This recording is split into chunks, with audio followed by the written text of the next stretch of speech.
Friends, இன்றைக்கி நம்ம வந்து பானிபூரி செய்ய போகிறோம். கொத்தமல்லி புதினா பச்சை மிளகாய் இஞ்சி இதை நம்ம அரைச்சி எடுத்துக்கிறோம். கொத்தமல்லி புதினா ஈவனாக எடுத்துக்கிறோம். கொத்தமல்லி புதினா வந்து இப்போ நம்ம அரைச்சிட்டு வந்துட்டோம். அதுக்கான இதுதான் இதை நம்ம ஃபில்டர் பண்ணிக்கிறோம். ப்ளஸ் இது வந்து லெமன் எசன்ஸ். கொத்தமல்லி புதினாவை ஃபில்டர் பண்ணிவிட்டு இதை வந்து மிக்ஸ் பண்ணிக்கிறோம். ஜாரில் அரைச்சி வச்சு தான் ஃபில்டர் பண்ணி வச்சுருக்கோம். உருளைக்கிழங்கு மிக்ஸ் பண்ணி வச்சுருக்கோம், வேக வச்சு பிசைஞ்சு வச்சுருக்கோம்.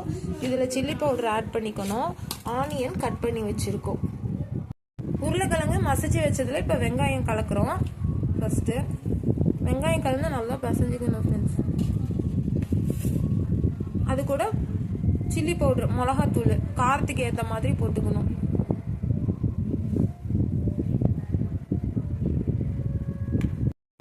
இப்போ பிசைஞ்சிக்கிறோம், நல்லா பிசைஞ்சிக்கணும். உருளைக்கிழங்கு பிசைஞ்சாச்சு. நெக்ஸ்ட்டு பார்த்தீங்கன்னா பூரி வந்து போட்டு வச்சுருக்கோம்.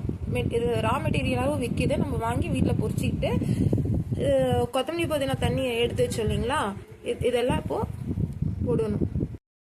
இப்போ அந்த ஸ்டஃப் எப்படி வைக்கணுங்கிறத மட்டும் ஒரு இது காமிக்கிறேன். பூரி வந்து நம்ம உடச்சிக்கிறோம். ஃபஸ்ட்டு சென்டராக பார்த்து உடச்சிட்டு அதில் பார்த்திங்கன்னா உருளைக்கிழங்கு மசாலா ஃபஸ்ட்டு வச்சிடணும், அந்த ஸ்டஃப் வச்சிடணும். அதுக்கப்புறம் பச்சை வெங்காயம், அது ஒரு சும்மா ஒரு டேஸ்ட்டுக்கு தான் ஒரு 2 பீஸ் வச்சுட்டு அந்த எசன்ஸு இதில் ஊற்றிக்கிறோம். அவ்வளோதான் ஃப்ரெண்ட்ஸ், பானிபூரி ரெடி. நீங்களும் வீட்டில் ட்ரை பண்ணிவிட்டு சாப்பிட்டு பார்த்துட்டு சேனல் லைக் பண்ணுங்கள், சப்ஸ்கிரைப் பண்ணுங்கள். தேங்க்யூ.